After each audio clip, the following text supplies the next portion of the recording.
It was early one Saturday morning when 11-year-old Anthony heard his mother, Claudia, screaming at his niece, Leona, just 2 years his junior, about some perceived household infraction. Anthony's interest was piqued, for he knew it was coming. Leona would be forced to strip naked, would be tied to the banister of the stairs, and would be beaten with a cord.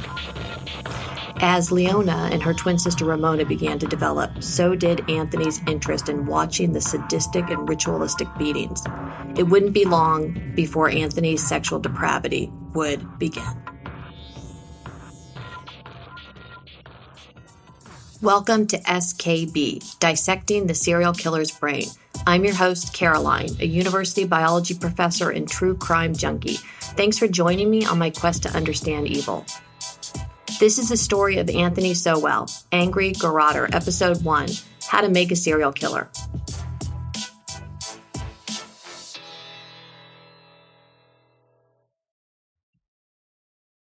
Anthony Sowell was born on August 19, 1959, to Claudia Garrison, a young single mother in East Cleveland, Ohio. Claudia Garrison, from what I can figure, was born in or around 1927. There's really very little information about her out there, other than an obituary from her death in October of 2015. Claudia had her first child when she was just 15 years old. This child was named Patricia, and Patricia's 18-year-old father reportedly didn't stick around, although there's another child of Claudia's that has the same last name as Patricia, so I'm not really sure. Claudia had a total of 4 children by at least 3 different fathers. The oldest was Patricia Davis, then came Owen Davis, then Anthony Sowell, and Tressa Garrison. Claudia was a young single mother who worked several jobs at a time, including working as a dry clean presser, and she also worked at a steel mill. Claudia did not express love. There was no physical or emotional bonding with her children. Anthony Sowell's father, Thomas Sowell Sr., was born October 10, 1922. He was a confirmed ladies' man. Thomas Sr. was married a total of 3 times. His first marriage in 1942 to a woman named Virginia Ogletree would result in 4 children. And these children were Thomas Jr., Alan, William, and Janice. Thomas Sr. spent much of his first marriage in and out of prison for check fraud and safecracking. And by 1952, the marriage would end. In 1958, Thomas Sr. married Velma Clemens, who passed away just a few years later.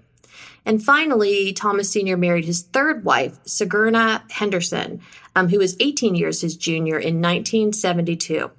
The couple eventually moved into a house at 12205 Imperial Avenue in East Cleveland. And this was a house that Thomas Sr. had inherited from his father. Thomas Sr. was an alcoholic, and he suffered from epilepsy. And although, Thomas Sr. was absent during the majority of Sowell's life, at one point he did bring a 2-year-old Sowell to meet his half-siblings. But because Thomas Sr.'s other children were so much older, not much of a relationship ever formed between the kids. So, between his marriages, philandering, hard drinking, and stints in prison, Thomas Sr. just was not around to be a father to Sowell. There is a sociological theory called father absence that describes the effect of an absentee father on children. Not surprisingly, father absence for boys leads to a multitude of potential problems, including an increased risk of substance abuse, behavioral problems, and social and academic difficulties. For girls, there's often an increased interest in sexual activity and difficulty developing and maintaining stable relationships. So in a household with a single mother who's largely absent due to financial strains and needs, this phenomenon is going to be compounded. Check out the show notes if you're interested in learning more about this father absence. Anthony Sowell's childhood has been described as murky and confusing. He actually described it like it was living through a war. Anthony was the 3rd of Claudia's children, and he lived with his mother, his siblings, and his maternal grandmother, Irene Justice, in East Cleveland. By the age of 5, Sowell was already a latchkey kid. He would wear a house key around his neck. Claudia demanded that her children be very self-sufficient early on. Outwardly, Sowell appeared to be a polite and kind child, although he was quiet and shy. Claudia's oldest daughter, Patricia, was sickly with a congenital heart condition and severe asthma.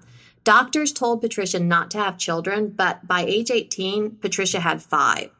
She would eventually have 2 more children for a total of 7, 3 boys and 4 girls. Most of the children would never know their fathers.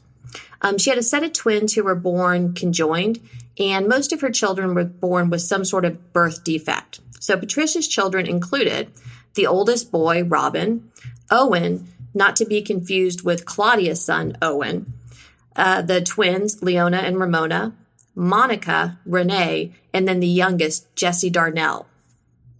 So Patricia and her children would sometimes live with Claudia and Irene, but inevitably a fight would ensue between the women, and Patricia and her children would leave. It was early in Sowell's life that he began to witness physical and sexual abuse. When Sowell was 7, he witnessed one of his nephews, who ironically was older than Sowell, molesting Sowell's niece. And so that means the brother was molesting his siblings. The older nephew would take his victim into the closet and he would assault them, or he would order the victim to perform sexual acts on him or on each other. Sowell said much later that he was abused at the hands of his nephew, but that at one point he was tired of his nephew messing with his, quote, thing, end quote, and bit him. In 1969, Patricia died of an asthma-related illness. And she was either 27 or 29. It just kind of depends on what resource you look at. So when Patricia passed away, Claudia took guardianship of Patricia's children. But when Patricia died, Claudia didn't allow the kids to have a funeral service, and she didn't allow the children to grieve the loss of their mother. So Claudia, Irene, and all of the children, so 7 of Patricia's children and 4 of Claudia's, lived together in a house on East Boulevard. And here the children slept 2 to the room. And it was in this house that the children's beatings began. For Claudia, the additional children meant that she received more social assistance and that she could claim the Social Security payments that were meant for Patricia's children. So in 1970, with this extra income, Claudia was able to buy a big, beautiful home at 1878 Page Avenue. The house had bedrooms for each of the children, as well as a large backyard and a cherry tree for the children to climb. And the children enjoyed living in this house in Page Avenue in the beginning. The kids talk about there were no birthday parties, there were no play dates with friends, no candy or junk food. However, Claudia had a stash of junk food in her room, and she would beat the children if they stole from her. The children were expected to do many, many hours worth of chores, and these chores had to meet Claudia's rigid standards or they would be punished. Claudia would beat the kids with everything from belts to coat hangers. Irene would beat them with her cane. So when the children were punished for either a real or perceived infraction, they were stripped naked, tied to the banister, and beaten with extension cords, belts, anything that would produce a whip-like motion. This abuse was sadistic and ritualistic. When one child was beaten, the others would gather to watch. The twins, Leona and Ramona, seemed to be the main targets of the bloody beatings, although none of the children were off limits. The youngest of Patricia's children, Jessie Darnell Hatcher, who was 5 years younger than his twin sisters, Leona and Ramona, he also became a big target of Claudia's abuse. He would be instructed to go into the living room and remove his underwear. He was then bent over a chair and beaten across the legs and buttocks until he would start bleeding. He was so severely scarred that he didn't like to wear shorts in gym class or really anywhere. Leona, in later interviews, thinks that she and Ramona were beaten so much more than the other kids because they had darker skin. So Claudia would sometimes yell, "Tell them black twins to get down here. It's time for a beating." Leona, who did not know until she was much older that Claudia was her grandmother, attempted to run away on multiple occasions. But she was always brought back by social services or by the police, despite her claims of abuse. So Leona recalled one incident when she ran away. She told the police she was being abused and wouldn't tell them who she was or where she lived until they promised that they weren't going to make her go back. Well, they brought her back home against her wishes, and when they brought her home, Claudia denied ever having beaten her. As soon as the police left, Claudia hit Leona in the head with a high heel, and it embedded the spike of the heel into her forehead, and so she was bleeding everywhere. And then Claudia told her to be quiet and go clean up. Leona had contemplated shooting Claudia and Irene, and the women had guns in the house. And so at one point, Leona took one of the guns and went out to practice to see if she could, if she would be able to shoot the gun. And it was really too much for her, and she realized that she couldn't kill somebody else. So her next choice was to attempt suicide by overdosing on pills.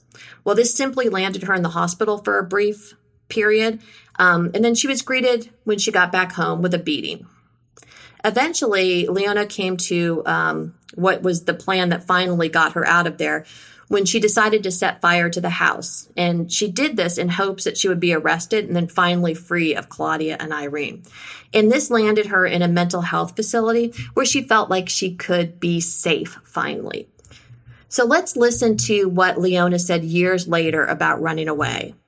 This is a clip from Anthony Sowell's trial, and this is his niece Leona talking about the environment that they grew up in, the abuse that she was exposed to, and how she continued to try to get out of the home. So, as far as this type of discipline, your sister Ramona, yes, your younger sister, Pearl Hatcher, Darnell, and me and Ramona and Monica.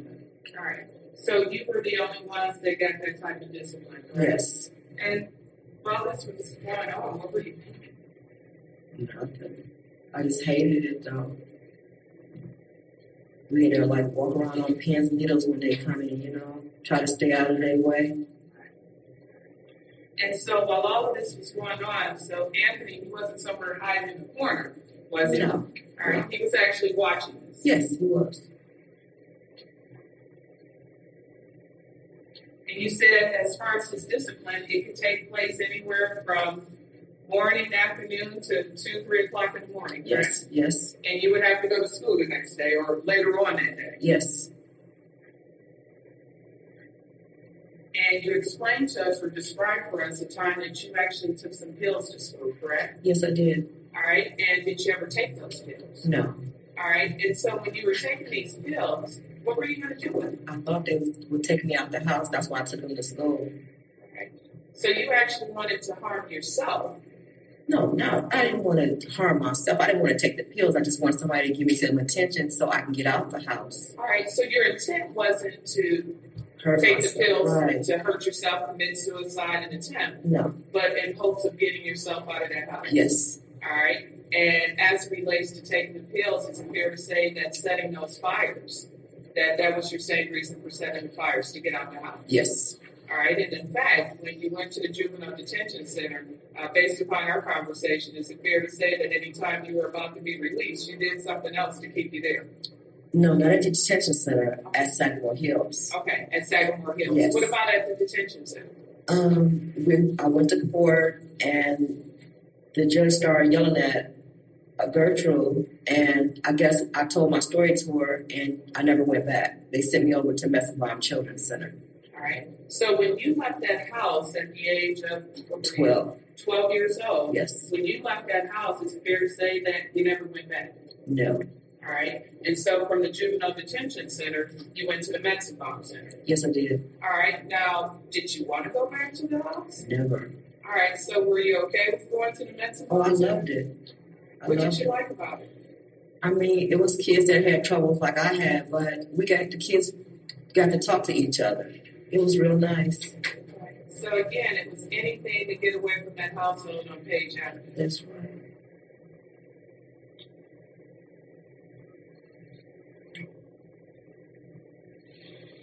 Now, growing up, did you feel that you and your siblings were treated differently versus your aunt and your uncles? Yes. Okay. Did you ever figure out why you were treated so differently? No, I never found out.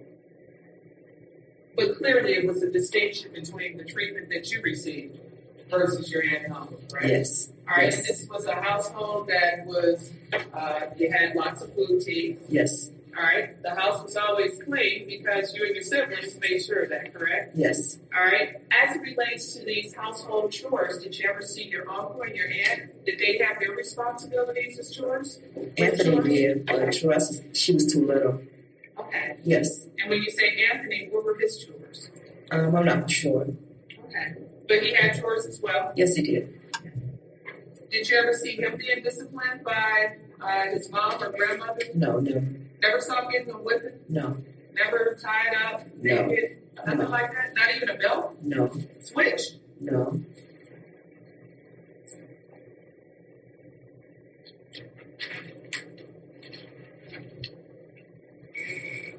Now, as relates to Sagamore Hills, and I believe you went to Sagamore Hills after you left Mexico, correct? Yes. All right, and if you will, describe for us what type of facility is Sagamore Hills? It's a facility for girls and boys, but girls stay in one unit, boys stay in another unit, and the units are locked down. So you can't get out. And the bedrooms and stuff is in there. They have one room in there for like if you're bad, it's a seclusion room. And if you're bad, you stay in that seclusion room with no mattress or cover or anything. And do you know exactly why you were being transferred to Sagamore Hills? No. And so, how long did you stay at Sagamore Hills? Until I was 17. All right. Was there ever a time during the time that you were at Sagamore Hills that there was some talk about letting you go home? Yes, there was. All right. Yes. And what was the nature of that talk? Well, not me going home, but me being sent to another foster home or something like that, and I didn't want to get out. So that's when I started really acting up because they was trying to get me out, but I didn't want to leave.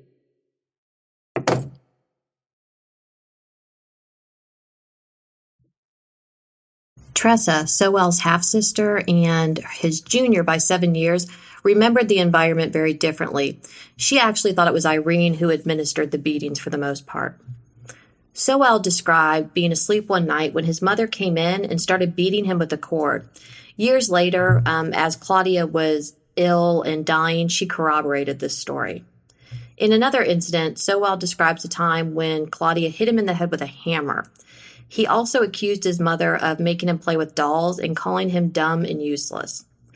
Tressa tells a story about a time that Anthony had not completed his chores around the house and had gone off to boxing practice. When he returned home, he was out front or out in the yard playing catch, and his mother pulled up, knowing that he hadn't completed his chores, and he ran up to his mother's car window to say hello, and she punched him in the face. He cried, of course, and exclaimed that she had broken his nose. His mother's reply, "I don't give a fuck." As the girls began to enter puberty, the boys in the house became more and more interested in watching these sadistic beatings. Sowell became focused on his niece Leona, and he would frame her by stealing from his mother's junk food drawer so that he could watch her get beaten naked. So these beatings these beatings blurred the line between sexual desire and violence for Anthony. And so by 1972, Sowell was about 12 years old. He began to sexually assault and beat Leona on a daily basis. Sowell's nephews, Robin and Owen, would assault Ramona and Renee. At age 11, Tressa, Sowell's youngest sibling, became pregnant as the result of a sexual assault, but I'm not sure who sexually assaulted her, if it was somebody in the family or if it was somebody outside of the family. Claudia forced her to have an abortion. Tressa was really upset by this, and she ran away. She actually spent most of her teen years in a juvenile detention center, which was probably the best thing for her, right? Years later, Ramona, who is Leona's twin and Patricia's child, would describe the beatings that went on as psycho, and Sowell would equate his childhood to living through a war. The children who lived at 1878 Page Avenue were exposed to emotional and physical abuse, religious fundamentalism, and incredibly inflexible house rules. There were numerous teenage pregnancies, and the women in Sowell's family, they really saw no use for men other than to father their children. As adults, all of the children grew up in Claudia's house. They either have a mental illness or substance abuse problem or both. Leona would have a life filled with suicide attempts, blackouts, psychotic episodes, and advanced mental illness.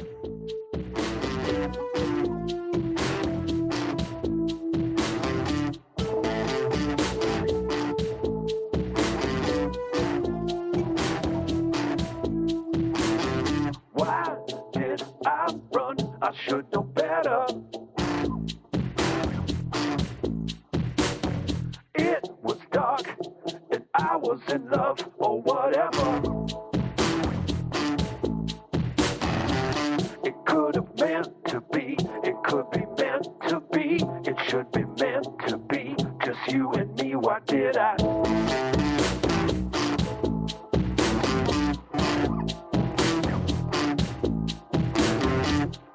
Why did I wait so long? Time has passed and gone. So much I'd say, has it been too long? It won't go away, it should go away. It doesn't go away, just you and me, why did I?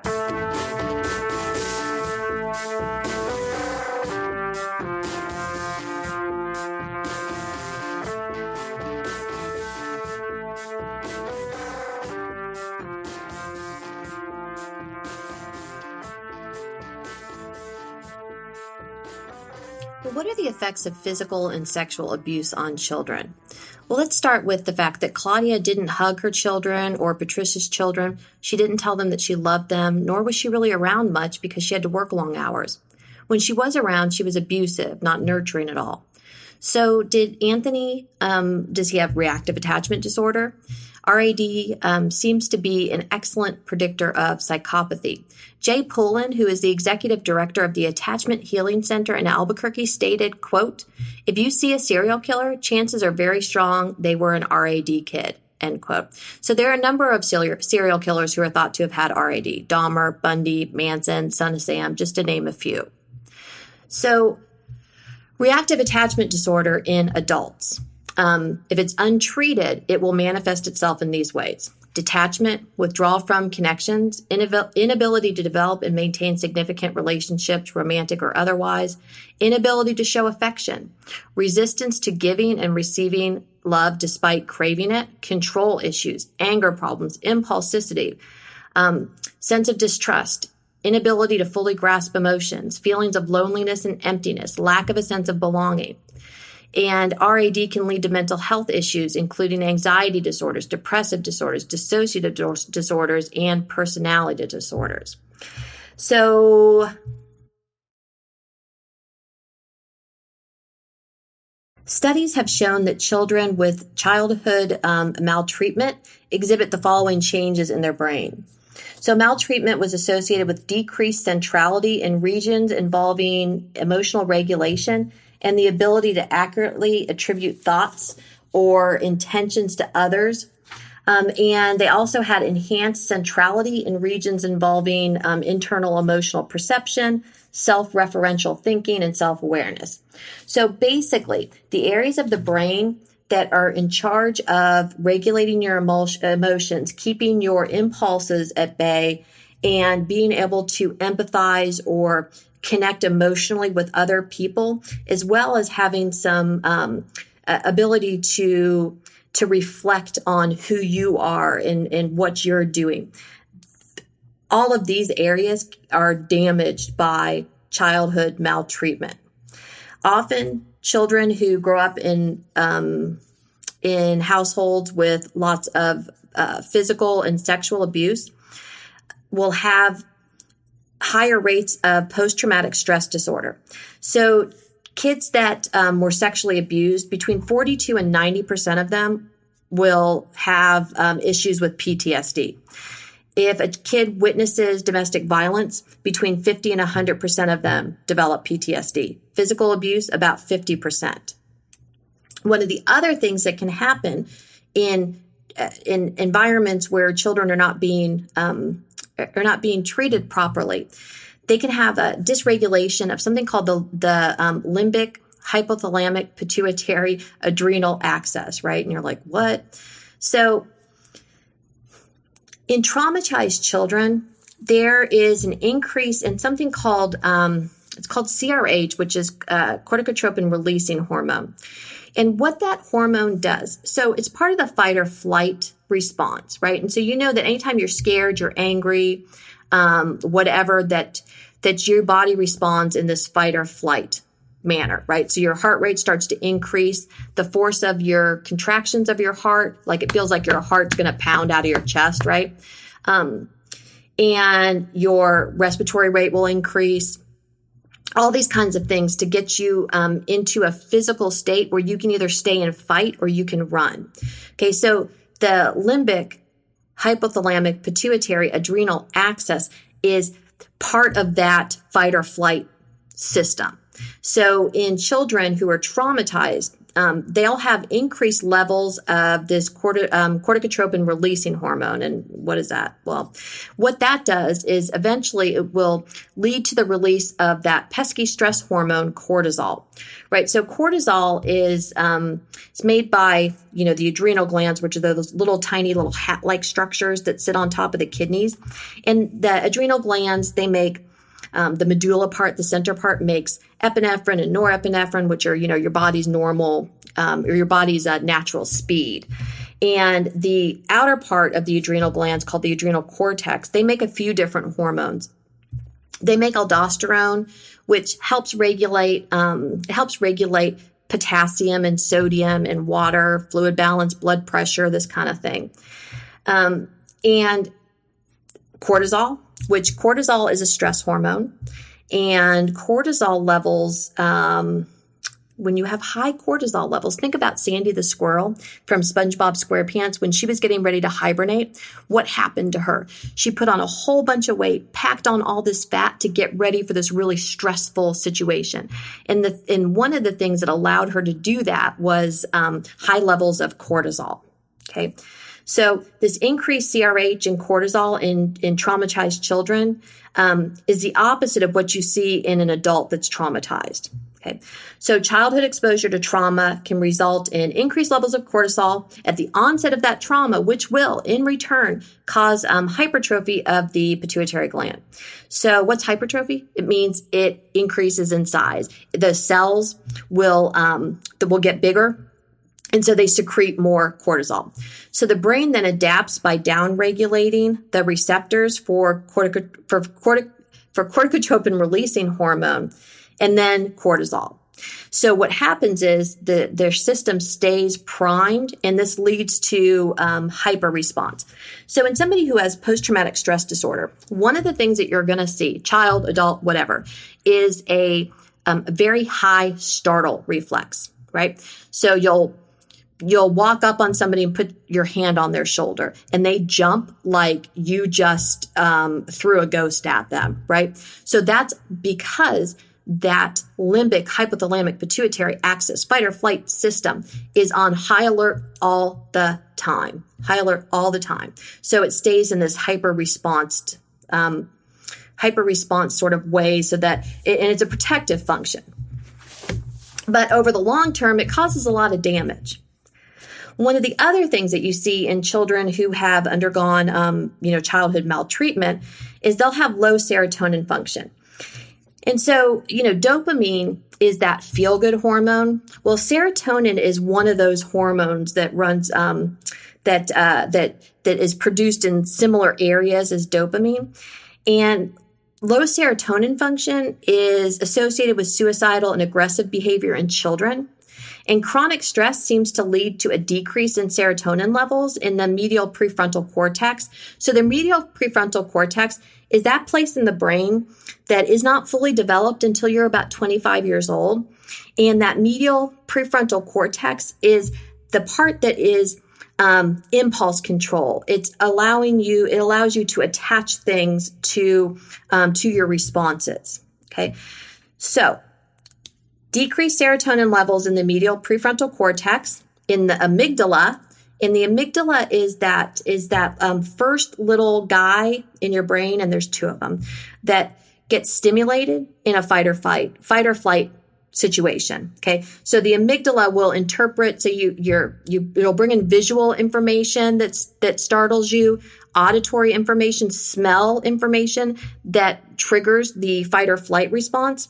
And that information, visual, auditory, olfactory, that goes directly to the amygdala, and then the amygdala turns on the fear response. So in adults, like especially adults who have been who are war veterans, their amygdala is increased. Like it's like really much larger than in somebody without PTSD. And so it's like this, it stays in high alert because of that.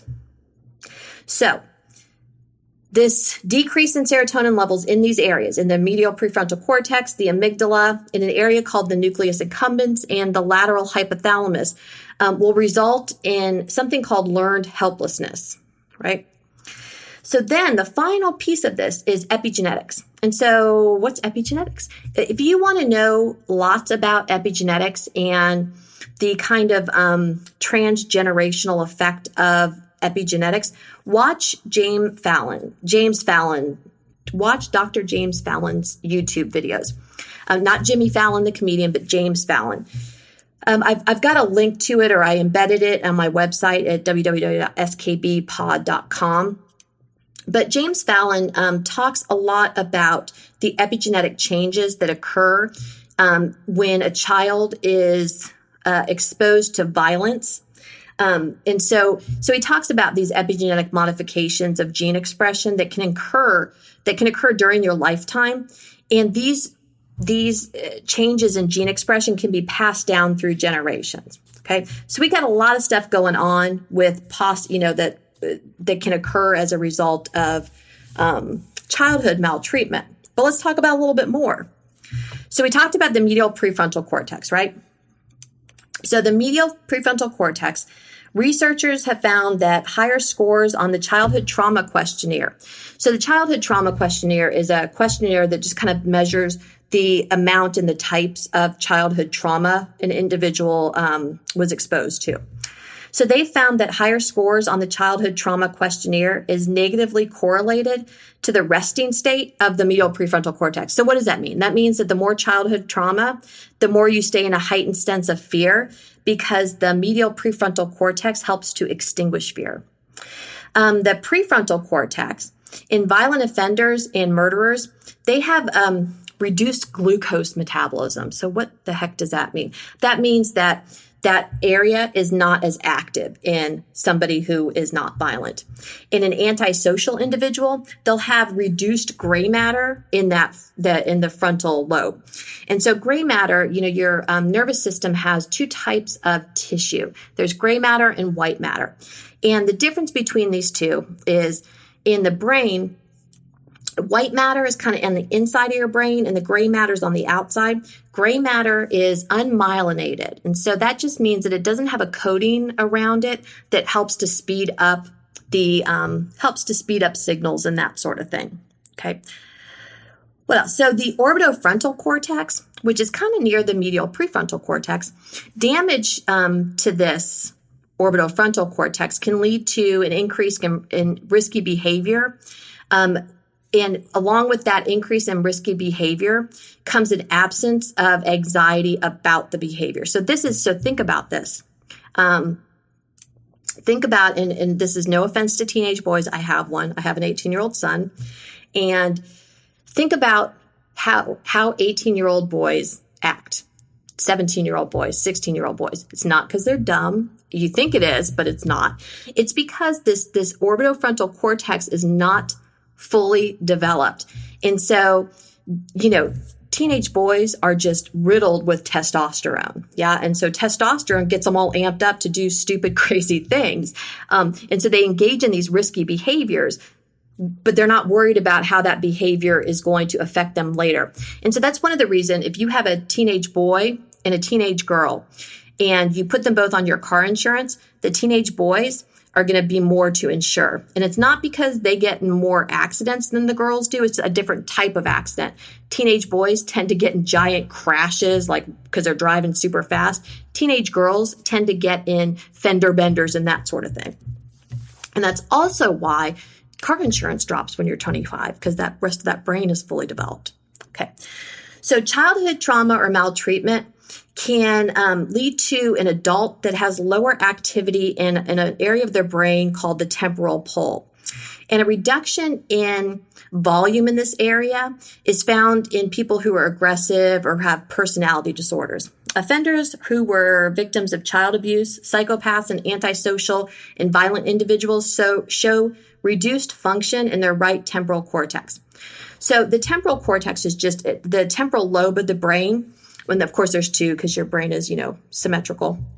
The temporal lobes, they have a number of different functions, but the one that we're interested in here is that right temporal cortex. And that's because when it's not functioning at optimum level, then there tends to be an increase in violence and antisocial behavior. Right above the temporal lobes are, and I've got some pictures on the website of brains, like actual brains, real brains, that I've labeled. So in case you want to look at those and kind of figure out what's going on where, I like visuals. It helps me understand things better. So right above the temporal lobe is something called the parietal lobe. And there's an area of the parietal lobe called the precuneus. And this is a major component of something called the default mode network. And it's involved in self-referential thinking and self-centered mental imagery. So what that means is the ability to self-reflect, right? So thinking about yourself and thinking about yourself in terms of how you affect other people. So this is going to have higher, or the self-centeredness part, right? It's going to have higher activity in adults who are maltreated as children. So the amygdala, we talked about the amygdala. It is the fear center, but it's also your arousal center, and it's also associated with emotional stimulation. It's been linked to neuropsychiatric disorders such as anxiety disorder and social phobias. It's involved in decoding emotions, particularly threatening stimuli. Okay, so in murderers, there's lower activity of the amygdala, no fear. Psychopaths, lower activation of the amygdala, which means that the fear is just not there. Next, we have an area of the brain called the hippocampus. And so the hippocampus, again, the amygdala and the hippocampus are these tiny little areas of the brain that if you look at a brain, you can figure out what the lobes are. But unless you've studied neurology, anatomy, you're not going to find the hippocampus because it's kind of just part of things. So in violent offenders, there is a reduced metabolism, blood flow, and functioning in the hippocampus. So the hippocampus is, what it does is it kind of it helps to convert memories, right? So in people who have Alzheimer's, my stepmother died of Alzheimer's a few years ago. And over the course of a few years, you could see it progressing. So when she first was, first diagnosed fine, I saw her, a year or so later. And she would know who I was when I was there. And, remember things from my childhood, all this kind of stuff, right? Then I would leave. And she would ask my dad, now, Marshall, who was your friend that spent the day with us? And he would say, Katrina, that's my daughter, Caroline. Oh, right. So it helps take short-term memory and transfer it into longer-term memory. So the hippocampus in psychopaths is structurally distinct. And there's an example of epigenetics in the role of in the hippocampal dependent contextual learning. So what the hell does that mean? So what that means is attaching memory to learning new things. And so epigenetics, as a result of trauma, individuals will show increased DNA methylation of the hippocampus. And so what the hell is DNA methylation? Well, let me see if I can explain it in simple terms. Basically, it means that a methyl group gets added to the DNA, which changes the function of the gene. Okay. And so it doesn't matter if you know what a methyl group is or anything, but the methyl group is just part of, it's part of the structure of the DNA. So if you add a methyl group to it, then you're changing the function of how that gene is going to work and what it's going to code for. So what happens is the individual is going to exhibit persistent fear-related memory. Super fun, right? So reversing the methylation might stop that fear-related memory cycle that's associated with PTSD. Childhood stress is one of the causes for increased methylation. Now, there's another area of the brain called the corpus callosum. And the corpus callosum is what connects the two hemispheres of the brain to one another. So children who have developed PTSD as a result of childhood sexual abuse, so they showed lower activity in their corpus callosum. Specifically, there were abnormalities in the left body of the corpus callosum that were related to anger. There's also a negative correlation between scores on the trauma symptom checklist for children and anger as it's related to abnormalities of the left body of the corpus callosum, right? Finally, we have the occipital lobe, which is that lobe in the very back of your head. And there's a little part of it called the right lingual gyrus. And so a gyrus is just those, like if you've ever seen pictures of the brain, they've got all these like lumps in them. And the things that stick out, the lumpy parts, are the gyri, okay? So visually witnessing multiple episodes of domestic violence is associated with reduced gray matter volume in the right lingual gyrus. So reduction in this gray matter volume is associated with self-report ratings of dissociation and limbic irritability. So the sensation that event, conversation, or a place was strangely familiar, as if you had experienced or dreamed that situation before, and the sensation that your mind has left your body or that you're observing yourself as a detached observer. So basically, damage to this area is what can cause dissociation, right? So lots of stuff going on, lots of stuff that can happen that can cause kids' brain to be all jacked up from being abused sexually, physically, neglected, isolated, and from witnessing abuse, all kinds of abuse. If you're interested in learning more about the brain stuff and sort of the damage that happens, check out the show notes because I've got a list of references and there are links to various articles that you can follow up with.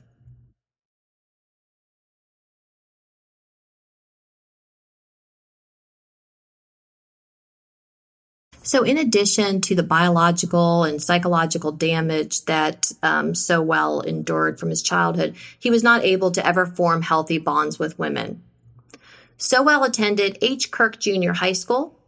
Here, Sowell was reserved and quiet. He was described as friendly, sort of, by classmates.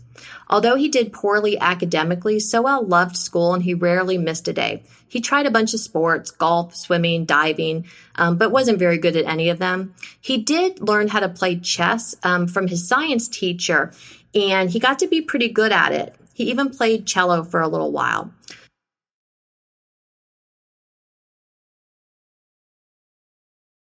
Sowell would continue to enjoy playing chess throughout his life. Sowell attended Shaw High School, but his academic difficulties continued.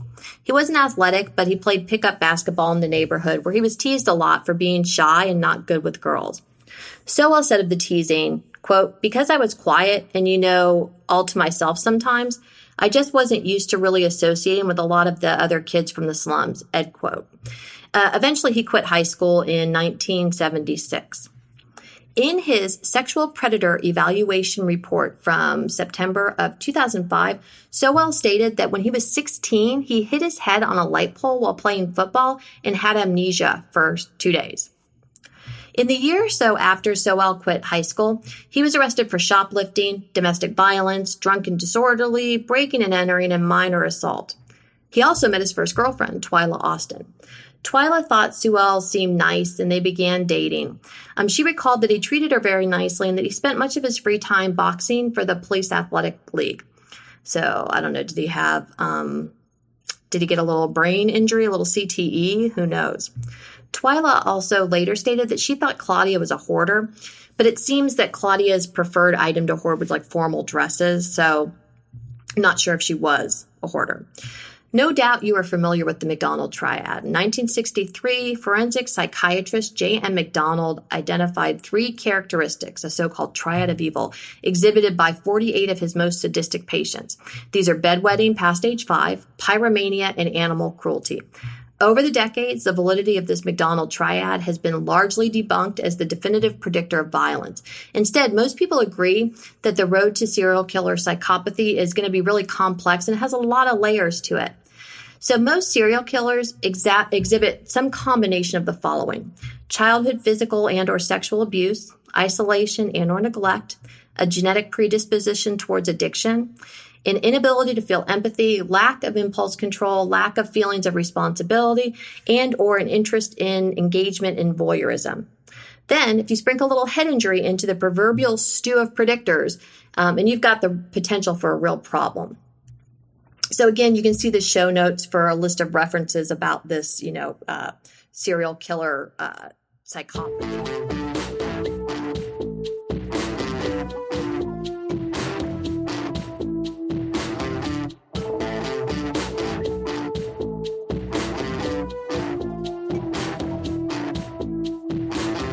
Why did I run? I should know better. It was dark and I was in love or whatever. It could have meant to be, it could be meant to be, it should be meant to be, just you and me, why did I?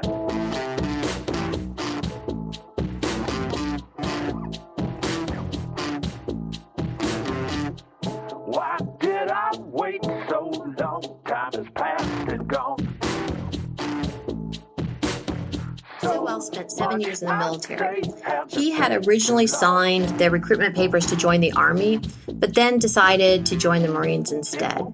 Sowell said that he joined the Marines because he heard it was tougher, and he had something to prove to his mother. He reported for boot camp at Parris Island, South Carolina on January 24th, 1978. The strict regimen and the, I don't know if family mentality is the right word, but the group sort of all for one sort of mentality seemed to agree with Sowell as he finished first in his 40-person boot camp. Boot camp is hard, I've heard. I've never actually done it myself. It's hard in all branches of the military, but the Marine Corps claim that their boot camp is the toughest. For Sowell to become the honor man or to be first in his 40-person class, to become the honor man of his boot camp class meant he had to be really physically fit, very respectful, orderly, and clean. Following boot camp, Sowell was sent to Camp Lejeune, North Carolina, for 3 weeks of Marine combat training, or MCT, to become a rifleman. According to the Marines website, quote, "A Marine rifleman embodies the Marine Corps' war-fighting ethos, offensively minded, lethal with their weapon, mentally, morally, physically resilient, proficient in basic fieldcraft, and possessing a foundational understanding of the leadership and the basic tenets of maneuver warfare," end quote. During this training, Sowell learned how to disable and kill an enemy with his bare hands. He also became skilled in blood chokes. And so this is the technical term for strangling, right? So this is the preferred method for Marines. And this is because the loss of blood to the brain will lead to unconsciousness very quickly, in as few as 8 to 13 seconds, and death within a couple of minutes. If you air choke somebody or just cut off their air supply, this causes panic in the victim, and they're going to struggle for a couple of minutes. They'll often pass out but regain consciousness. So that blood choking is you're able to gain better, more control over the enemy or your victim. After completing MCT, Sowell spent a month studying electrical wiring. He would then be sent to Cherry Point in Havelock, North Carolina, to fill an electrician billet. In September of 1978, Sowell's daughter, Julie, was born. So Twyla found out while Sowell was in basic training that she was pregnant. Twyla said that Sowell sent money and bought gifts for the baby. For the majority of his time in the Marines, Sowell was stationed at Cherry Point. It was while he was on a year-long deployment in Okinawa that Sowell met Kim Lawson, a Marine officer. The pair were married when they returned to North Carolina in September of 1981. Kim helped him with some of his issues. It seems like she may have been the best influence he ever had in his life. She helped him somewhat with his issues of intimacy, not sex, but intimacy. He didn't like to be touched. He didn't like it if a woman came to him first. Kim told her family that the reason that she married Sowell was to keep him from drinking himself out of the Marines. So it seemed that Sowell had developed a problem with alcohol early on. And this is also further evidenced when Sowell was demoted from sergeant to corporal after an alcohol-related incident with an MP. While he was in the Marines, Sowell boxed in camp boxing clubs. If you listen to Crime and Sports, and if you don't, you should, you have undoubtedly heard the guys refer to boxing as one of the brain damage sports, right? And this is so true, especially with boxers who have been concussed. Okay, so a boxer does not actually need to be fully concussed in order to sustain brain damage. So this damage can occur from something called subconcussive hits. So your brain is really delicate. It's almost like a jelly-like substance, and it sits within your cranium and is protected by just a few layers of connective tissue, which offer, varying degrees of protection, not a lot. So when you're hitting the head straight on, your brain is propelled towards the back of the skull. So it literally inside of your skull, it like moves towards the back of your skull. It hits the back of your skull and it bounces forward and then back and forward. And so depending on the length of time and whatever, it can cause varying degrees of damage. Okay, so boxing is not a good thing. Back in North Carolina in 1982, Sowell had an accident. His car broke down, and while he was trying to fix it, some hoses came loose, and they gave him second and third degree burns, and they split his eyes, and this rendered him blind for 3 months. During this time, he began drinking even more heavily, but Kim nursed him back to health, and after about 3 months, his vision was restored. Sowell was sent back to Okinawa in January of 1984, and eventually he and Kim divorced sometime in late 84, early 85. Overall, it seems like Sowell had a decent career in the military. He was in the Marines for about 7 years. He won several awards and honors, including a Good Conduct Medal with 1 star, and this goes to any active duty member who completes 3 consecutive years of honorable and faithful service. He won the Meritorious Mast Certificate, and the Meritorious Mast is a formal and ceremonial acknowledgement recognizing an enlisted person being awarded a letter of appreciation, certificate of commendation, or a personal decoration whenever personal performance is considered noteworthy or commendable beyond the usual requirements of duty by a demonstration of exceptional industry, judgment, or initiative. So a meritorious mast is conducted in exceptional cases of award. He was also awarded the Sea Service Deployment Ribbon, which recognizes those service members who have performed military duty while stationed on a U.S. Navy, Coast Guard, Army, or NOAA vessel at sea, or members of the Navy, Marine Corps, or Coast Guard who have been forward deployed with their home unit. He was awarded a certificate of commendation, and he either got 2 or 3 letters of appreciation. And letters of appreciation are written by a superior officer to thank a service member or compliment them on a job well done. So sounds like he did okay. However, he was demoted from sergeant due to this alcohol-related incident, and his military record indicates that he had gone AWOL for several months. And it appears that while he was in Okinawa, Sowell indulged his deviant, sadistic fantasies. He would tie women up and choke them, using his status as a Marine to get them to comply. Some of Sowell's friends say that he may have killed while he was in Okinawa, but there's never been anything tied to him. The city of Cleveland was on the decline before Sowell left for the military, but it had really gone downhill while he was gone. Like many urban areas today, Cleveland has seen many population fluctuations. So in the early 1900s, the city of Cleveland was about 95% white and only like 1.5% black. And then this thing called the Great Migration began. So from the years 1915 to 1970, Southern blacks began to migrate to northern cities like Cleveland in an effort to get away from the overt inequalities of the South.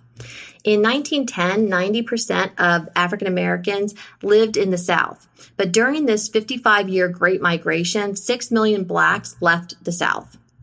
So how did this manifest in Cleveland? Well, between 1910 and 1950, the population of Cleveland grew from 560,000 to 915,000. Racially, in 1920, 4% of Cleveland's population was black. And by 1960, that percentage had risen to 28%. In the beginning of the Great Migration through the 1930s, both the black and white populations expanded alongside each other peacefully, sharing in the advantages of living in a large city. However, as the black population continued to increase, black neighborhoods became overcrowded, and there were no new housing being built. And at this time, there was strict housing segregation.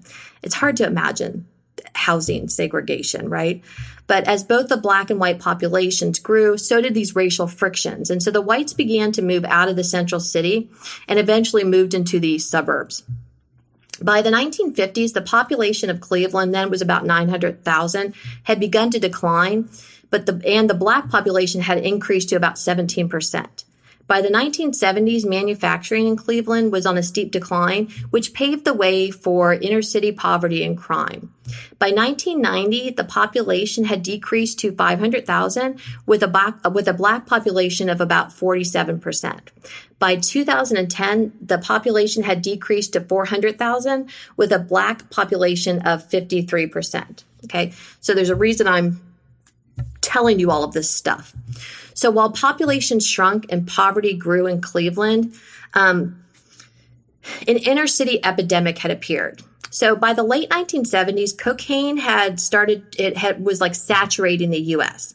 And because it had saturated the market, prices began to drop, just like anything else. You know, when something is hard to find, it's more expensive. But the more there is, the cheaper it is. So the prices began to drop because there was so much competition. And cocaine, it's typically cut with fillers, and these would be substances like icing sugar or even other drugs, and they'll be cut with fillers up to 45%. So dealers were looking for a way to make their product get you more high, I guess. So in an effort to make cocaine more volatile, and so volatile doesn't just mean like explosive, it means that it's easily evaporable at lower temperatures. So they wanted to make cocaine more volatile and easier to smoke. So dealers began to cut it with ammonia or baking soda, and thus crack was born. So crack was produced at something like 80% purity, which is one of the things that made it so addictive. Additionally, crack would vaporize at 190 degrees Fahrenheit, while cocaine required 370 degrees Fahrenheit. At a temperature this high, 370 degrees Fahrenheit, the cocaine would often burn. Now, so why would they want to burn cocaine? Like, what would be the advantage of that? Well, smoking a drug will ensure that it is absorbed directly into the bloodstream instead of going into the bloodstream, being pumped by the heart, and then metabolized by the liver. That kind of thing happens when you snort a drug. Okay, so smoking it equals a faster and more intense high. So by 1981, small batches of crack were appearing in inner cities, and by 1984, mass production in LA had begun. The mid-'80s were a time of economic recession, and with recession comes increased substance abuse. Crack was cheap, and it was highly addictive, often causing almost instant addiction. Let's take a quick break here so we can hear a trailer from another podcast.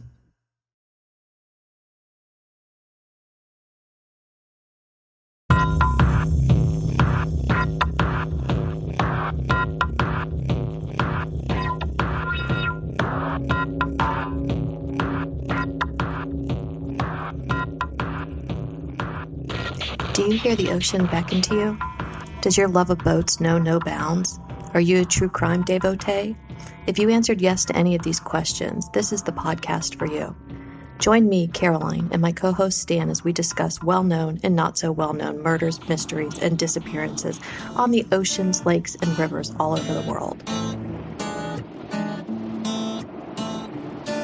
It was November 16, 1961, and second mate Nicholas Spakadakis scanned the horizon as the Captain Theo passed through the Northwest Providence Channel. As he continued to look out onto the seemingly endless ocean in front of him, he spotted something that caught his attention. What he saw that day would bring the rugged, sea-hardened sailor and his shipmates to tears. Sitting atop a white, oblong lifeboat, alone amongst the infinite waves of the unmerciful ocean, was a young, beautiful, blonde-haired girl, her face painfully sunburnt and gaunt. She would be proclaimed a miracle, this mysterious sea waif. But how did she end up in the middle of the ocean all alone? Join me, Caroline, and my co-host Stan for our maiden voyage as we share with you the tragic yet inspiring story. This is What Are You Killing Me For?, a podcast exploring murder and mayhem on the water.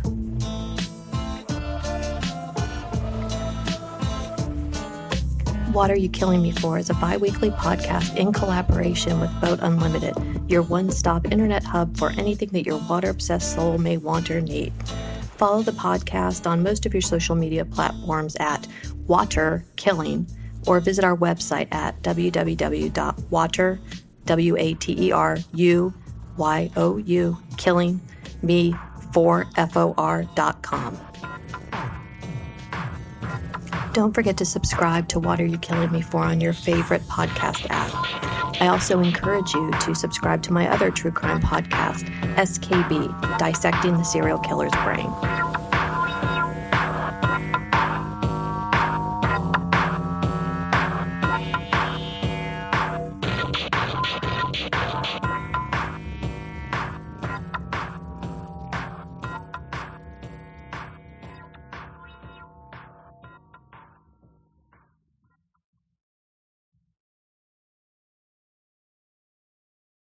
Anthony Sowell was discharged from the Marines, and he returned to East Cleveland on January 15, 1985.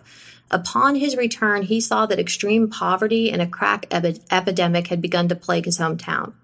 At 25, Sowell was divorced with a 7-year-old daughter born out of wedlock. He began drinking heavily, often from morning until he passed out. He began to experience blackouts and often went through withdrawal if he did not drink. There are some reports that he started doing crack at this time, but not really sure. When he first returned to Cleveland, he moved into the attic of the Page Avenue house and shared a room with his uncle, Jesse Darnell Hatcher, who was 7 years younger than him, for several months. Sowell liked his things to be in order, and he'd get really angry if anyone touched his stuff or moved it out of order. Well, Sowell's high school sweetheart and the mother of his daughter, Twyla, had previously moved into the house and was living with Sowell's sister, Tressa, before Sowell moved in. But when he returned, he kicked her out of the attic where she'd been staying. Twyla reported that Anthony was a good father, that he'd play with Julie. But it was also during this time that they know for sure he started doing cocaine. And his sister, Tressa, said later that she thinks Sowell was selling drugs out of that Page Avenue house.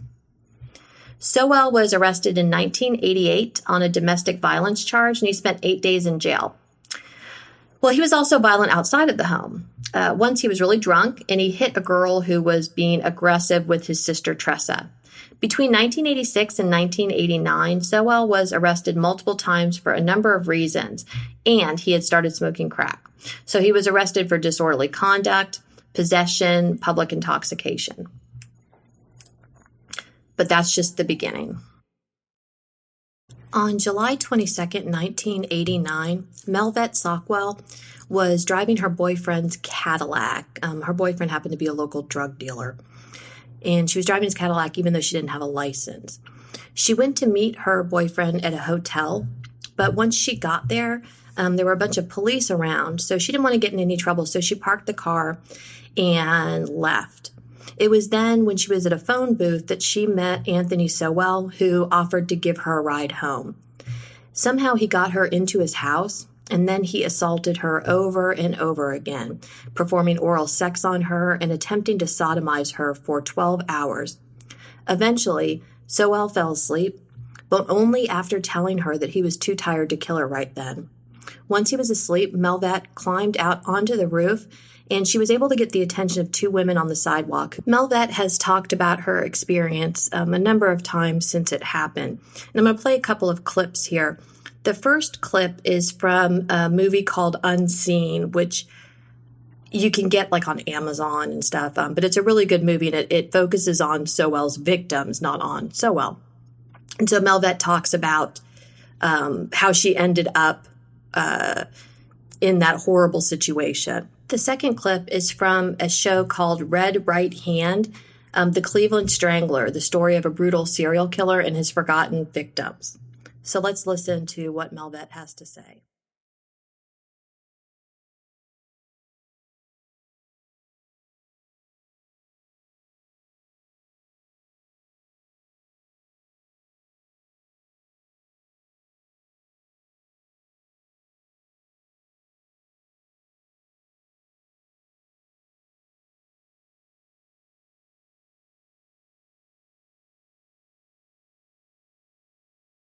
I'm not gonna lie, yes, I have prostituted.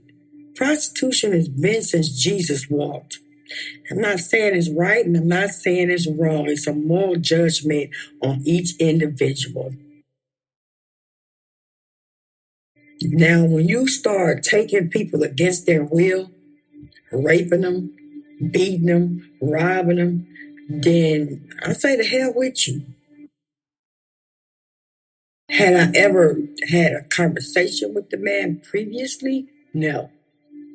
Had I ever seen him? Yes. But I sensed nothing. I sensed nothing. Before he put the gag in my mouth, I could have screamed. Something said, don't do it. But after he had his way with me the first time, he never took the gag off anymore. That day went by and turned into another day. He said, you might as well say your prayers because I'm going to feed you. Then I'm going to kill you. And then he went to sleep. The detective told me, you are a very lucky young lady while he's taking these photographs. He said, just last week, we found a lady cut up in a suitcase. That man had no intentions of me coming out that house. But God said otherwise.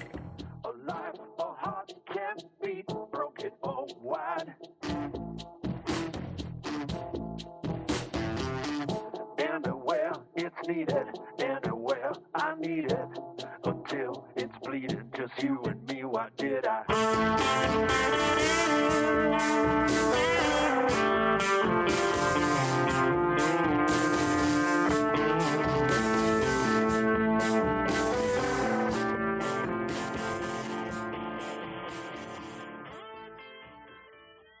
I've seen him in the area. If anybody know that area was a high drug rated area.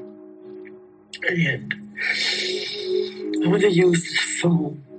At first he acted like he was trying to help me fix the car. I didn't panic. I thank God I didn't. I started calling on the blood of Jesus. Blood of Jesus, blood of Jesus, blood of Jesus, blood of Jesus, blood of Jesus, blood of Jesus. And he went to sleep. That's the only thing God put that man to sleep. Other than that, Sowell was arrested but released on bond. He failed to show up for his hearing, so on December 8, 1989, an arrest warrant was issued. On June 24, 1990, while he was a fugitive, Sowell was accused of another sexual assault against a woman who was 5 months pregnant, but those charges were dropped. On September 12, 1990, Sowell was sentenced to 5 to 15 years in prison for his assault on Melvette Sockwell. His charges were pled down to attempted rape. At 31, Sowell was a bit old to be a first-timer in prison. Prison, though, seemed to be a good fit for Sowell. He responded well to institutional living. While in prison, Sowell kept his nose clean. Prison staff and other inmates described Sowell as exhibiting a good work ethic and good manners. Okay. So he took some classes and made some friends. Good for him, huh? After what he did to Melvette, I'm glad that he was able to take classes and make friends. He attended alcohol and anger management courses, but was denied parole over and over. Sowell did not participate in any of the sex offender rehabilitation while in prison. That's likely a large part of why he served all 15 years.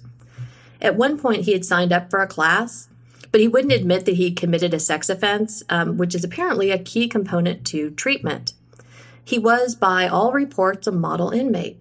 Sowell would lay the blame for being denied parole on his mother, for she would not commit to providing him with a stable home to which he could return. And I think, in fact, it was probably much more likely due to the fact that he would not take responsibility for his crime. Sowell, on his 2005 sexual predator evaluation report, in that, Sowell claimed that he paid Melvette for consensual sex.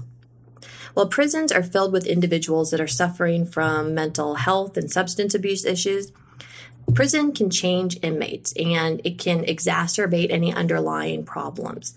According to a 2014 study published in Monitor on Psychology, quote, in prison, inmates face a variety of challenges that affect their ability to become productive members of society once they leave confinement.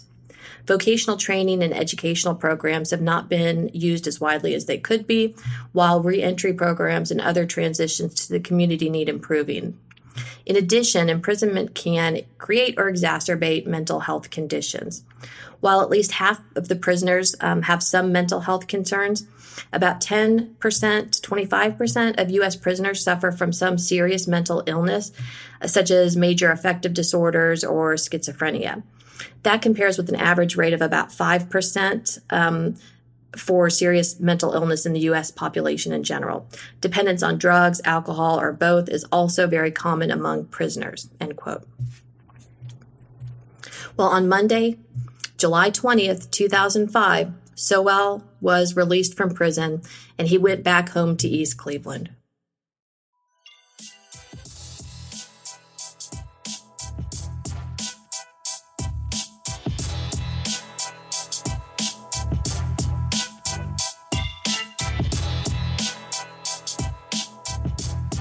Join me next week as I continue to take you down Anthony Sowell's dark path of drug use and sexual depravity. Follow the podcast on most of your social media platforms at SKB Pod, or visit the website at www.skbpod.com for more information about the show. If you're enjoying SKB, please take a moment to give it a 5-star review and subscribe to it on Apple Podcasts, Google Play, Stitcher, Spreaker, Podcast Republic, SoundCloud, whatever podcaster you use. And don't forget to check out my other podcast, What Are You Killing Me For? A podcast exploring murder and mayhem on the water. Concentrating hard like a little girl, smoking for the first time.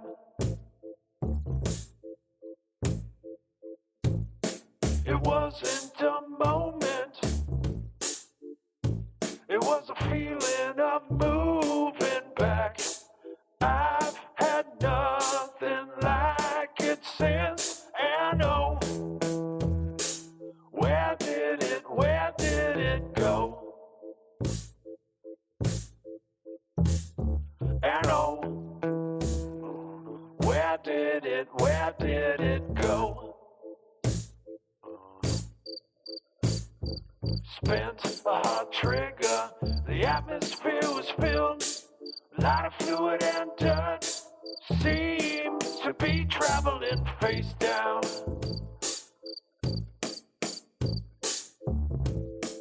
Smelled like warm graphite, swollen tongue and hard to swallow. I've had nothing like it since, and oh, where did it go? And oh, where did it go?